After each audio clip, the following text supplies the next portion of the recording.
Hi everyone, 14ই August ছিল আমাদের অন্নপ্রাশনের একটা নিমন্ত্রণ। আর এটা হচ্ছে আমার আর আর্যর ফুল লুক।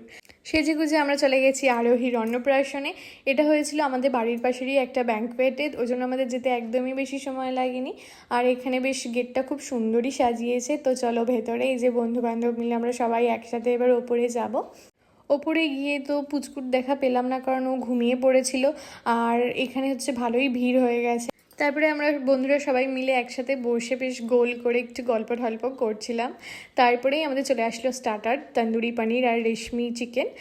স্টার্টার খাওয়া দাওয়া করে আমরা চলে গেলাম ওপরে ডাইনিং সেকশনে। মেনুতে ছিল সাদা ভাত, ডাল, বেগুন ভাজা, মাছ ভাজা আর ফুলকপির রোস্ট, ছানার কোপ্তা, খাসির মাংস। ভীষণই ঘরোয়া আইটেম আর খেতে ভীষণই ভালো হয়েছিল। আর ডেজার্টের মধ্যে ছিল চাটনি, পাঁপড়, আইসক্রিম আর রসগোল্লা। খাওয়া দাওয়ার পর আমরা সবাই মিলে একটু ফটো টটো তুললাম, আর তারপর সবাই মিলে